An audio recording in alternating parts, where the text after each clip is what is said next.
हर हर महादेव। दोस्तों, आपके अपने चैनल शिव धार्मिक में आपका बहुत बहुत स्वागत है। भगवान भोलेनाथ की कृपा आप पर और आपके परिवार पर सदा सर्वदा बनी रहे। दोस्तों, आज की वीडियो में मैं आपसे बात करने वाली हूँ अश्विन मास के शुक्ल पक्ष के प्रदोष व्रत के बारे में। तो अश्विन मास में शुक्ल पक्ष का प्रदोष व्रत कब है, त्रयोदशी तिथि कब प्रारंभ होगी, कब समाप्त होगी, व्रत हमें कब धारण करना है और पूजा का मतलब, प्रदोष काल पूजा का शुभ मुहूर्त क्या होगा और प्रदोष व्रत का महत्व क्या होता है, पूजा विधि क्या होती है, व्रत अगर आप धारण करते हैं तो व्रत के क्या नियम होते हैं, व्रत में आपको पारण कब करना चाहिए, फलाहारी या निर्जल किस प्रकार से यह व्रत किया जाता है और आज के दिन भोलेनाथ की पूजा किस प्रकार से की जाती है, कौन सी वस्तु उन्हें अर्पित करनी चाहिए जिससे कि अगर हम व्रत करते हैं तो व्रत का संपूर्ण फल हमें प्राप्त हो और जिस भी मनोकामना से आप ये व्रत कर रहे हैं तो आपकी मनोकामना पूर्ण हो और बिना व्रत किए भी आज भगवान भोलेनाथ की पूजा करते हैं, उपायों को करते हैं तो निश्चित ही भगवान की कृपा से आपकी जो भी मनोकामना है वो पूर्ण होती है। वीडियो बहुत ही महत्वपूर्ण होने वाली है, इसलिए वीडियो को आप लास्ट तक ज़रूर देखें और वीडियो आपको पसंद आए तो एक लाइक तो ज़रूर करें, क्योंकि आपके लाइक से मुझे पता चलता है कि मेरे द्वारा बनाई जा रही वीडियो आपके लिए उपयोगी है। दोस्तों, चैनल पर पहली बार आए हैं, अभी तक चैनल को सब्सक्राइब नहीं किया है तो अगर आज की वीडियो आपको अच्छी लग रही है तो चैनल को सब्सक्राइब करके बेल आइकन को प्रेस कर दें। इससे ये होगा कि इस चैनल पर अपलोड होने वाली वीडियो की नोटिफिकेशन आपको सही समय पर प्राप्त होगी। बात करें प्रदोष व्रत महत्व के बारे में तो शास्त्रों में व्रत के बारे में कहा गया है कि प्रत्येक मनुष्य को जीवन में प्रदोष व्रत एक बार जरूर धारण करना चाहिए। इससे सभी प्रकार के जाने अनजाने में किए गए पाप कर्मों से मुक्ति मिलती है और सभी प्रकार के दोषों का शमन भी होता है। अगर आपकी जन्म कुंडली में ग्रह खराब है, चाहे राहु, केतु, शनि या कोई भी ग्रह जिसकी वजह से आपके जीवन में परेशानियां बनी हुई हैं, आर्थिक तंगी है या मानसिक रूप से परेशान है, शारीरिक कष्टों से घिरे हुए हैं, तो आपको प्रदोष व्रत अवश्य ही धारण करना चाहिए। किसी भी प्रकार की मनोकामना है, मान लीजिए संतान प्राप्ति की कामना है, धन प्राप्ति की कामना है, दाम्पत्य जीवन को सुखमय बनाना चाहते हैं, मनचाहा जीवन साथी चाहते हैं या शीघ्र विवाह की कामना है, शिक्षा में सफलता चाहते हैं, करियर में, व्यापार में सफलता चाहते हैं, तो आप प्रदोष का व्रत धारण कीजिए, निश्चित ही आपकी मनोकामना पूर्ण होती है।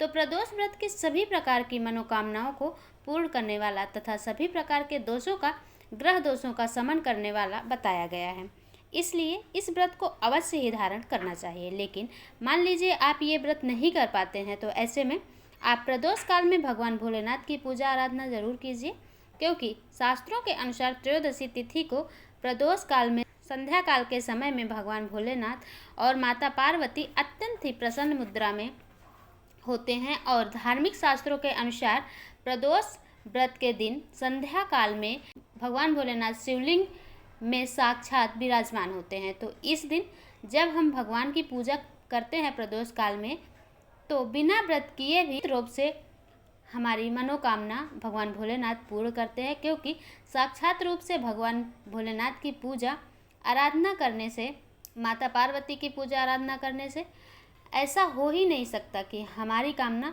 पूर्ण ना हो। जो भक्त प्रदोष का व्रत करते हैं अत्यंत ही श्रेष्ठ है। अगर आप किसी भी कारणवश प्रदोष व्रत नहीं कर पाते हैं तो भी प्रदोष व्रत के दिन प्रदोष काल में भगवान भोलेनाथ की पूजा आराधना जरूर कीजिए। आपके घर के आसपास कोई शिवालय हो तो भगवान भोलेनाथ का वहां जाकर दर्शन कीजिए, उनका जल अभिषेक कीजिए और शिव मंदिर में दीप जरूर प्रज्वलित कीजिए। इतने मात्र से ही आपकी समस्त मनोकामनाएं पूर्ण होती हैं और भगवान भोलेनाथ की असीम कृपा आपको प्राप्त होती है। तो अब बात करते हैं कि अश्विन मास का प्रदोष व्रत कब है। देखिए, त्रयोदशी तिथि प्रारंभ हो रही है। अश्विन माह के कृष्ण पक्ष की त्रयोदशी तिथि 11 अक्टूबर 2023 को शाम 5:37 पर और अगले दिन 12 अक्टूबर 2023 को शाम 7:53 पर इसका समापन हो रहा है। तो 12 अक्टूबर शाम को 7:53 पर त्रयोदशी तिथि रहने के कारण प्रदोष व्रत 12 अक्टूबर को ही रखा जाएगा। 12 अक्टूबर को अमृत योग का भी निर्माण होने जा रहा है और अमृत योग में प्रदोष व्रत करना बेहद शुभ माना गया है। आप चाहे तो मंदिर जाकर पूजा अर्चना कर सकते हैं। अगर आप मंदिर नहीं जा पाते हैं तो अपने घर में शिवलिंग है तो शिवलिंग को जल अभिषेक कर सकते हैं। नहीं तो घर में जो भी भगवान भोलेनाथ की मूर्ति है, प्रतिमा है, तस्वीर है, जो भी आपके पास उपलब्ध है, एक चौकी पर स्थापित करके विधिवत उनकी पूजा आराधना कर लें। अगर आप प्रदोष का व्रत करते हैं या फिर भोलेनाथ की पूजा आराधना करते हैं तो इस दिन प्रातःकाल जल्दी उठना चाहिए। प्रदोष व्रत के दिन प्रातःकाल जल्दी उठकर स्नान इत्यादि से निर्वित होकर साफ स्वच्छ वस्त्र धारण करके पहले भगवान सूर्यदेव को जल अर्पित करें। उसके बाद अपने घर के मंदिर में शुद्ध घी का दीपक प्रज्वलित करके व्रत का संकल्प ले लीजिए कि आज आपका प्रदोष का व्रत है और जो भी मनोकामना से आप व्रत धारण कर रहे हैं, भगवान भोलेनाथ से अपनी मनोकामना कहें और भगवान भोलेनाथ से अपनी मनोकामना पूर्ण करने के लिए प्रार्थना कीजिए। व्रत में किसी भी प्रकार की भूल चूक हो जाती है, उसके लिए क्षमा प्रार्थना कर लीजिए। उसके बाद विधिवत भगवान भोलेनाथ की पूजा करें, उनका अभिषेक करें, उनकी प्रिय वस्तुएं उनको अर्पित करें, जैसे भांग, धतूरा, बेलपत्र, सब चीज़ों से विधिवत भगवान भोलेनाथ की पूजा करें। उसके बाद आपका व्रत शुरू हो जाता है, क्योंकि बिना संकल्प लिए आपके व्रत का आपको संपूर्ण फल प्राप्त नहीं होता है। इसलिए सुबह की पूजा में संकल्प लेना अत्यंत आवश्यक है। और दिन भर आप व्रत रहते हैं तो व्रत आप निर्जल फलाहार किसी भी प्रकार का से धारण कर सकते हैं, जैसी आपकी इच्छा। दिन भर आपको व्रत करना है और शाम को स्नान इत्यादि काल में विधिवत भगवान भोलेनाथ की पूजा कर सकते हैं, चाहे मंदिर जाकर कर सकते हैं या आप अपने घर में कर सकते हैं, जैसी सुविधा आपके पास हो। वैसे शास्त्रों के अनुसार अगर शिवालय जाकर पूजा करते हैं तो उसका फल हमें बहुत अधिक प्राप्त होता है। तो प्रयास करें कि अगर आपके घर के आसपास कोई शिवालय है तो आप वहां जाकर भगवान भोलेनाथ की पूजा आराधना करें, उनका अभिषेक करें, उनकी प्रिय वस्तुएं मंदिर में जाकर अर्पित करें। अधिक फल की प्राप्ति होती है। लेकिन अगर आप मंदिर नहीं जा पाते हैं किसी भी कारणवश तो अपने घर में ही विधिवत भगवान भोलेनाथ की पूजा कीजिए, निश्चित आपकी मनोकामना पूर्ण होगी। तो किसी भी स्थान पर भगवान भोलेनाथ की विधिवत पूजा अर्चना कीजिए, भोग अर्पित कीजिए और मंत्रों का जप करते हुए आपको पूजा करना चाहिए। आज हमें किस चीज़ का भोग लगाना चाहिए? देखिए, प्रदोष व्रत में आप भगवान भोलेनाथ को फलों का भोग लगा सकते हैं। सफ़ेद मिठाई, चावल की खीर बनाकर या मखाने की खीर बनाकर भगवान भोलेनाथ को अर्पण कर सकते हैं, आपकी जैसी सामर्थ्य हो। भगवान भोलेनाथ की पूजा करते हुए उनके पंचाक्षर मंत्र का जाप, ओम नमः शिवाय मंत्र का जाप करना अत्यंत श्रेष्ठ होता है। इसके अलावा आप शिव चालीसा का पाठ कर सकते हैं, शिव सहस्त्र नाम का पाठ कर सकते हैं, शिव पुराण का पाठ कर सकते हैं। अपनी इच्छा के अनुसार किसी भी मंत्र, किसी भी स्तोत्र का आप पाठ कर सकते हैं। शास्त्रों के अनुसार व्रत का पारण अगले दिन सुबह करना चाहिए। पूरे दिन आप व्रत रह रहे हैं, शाम को आप फलाहार कर सकते हैं।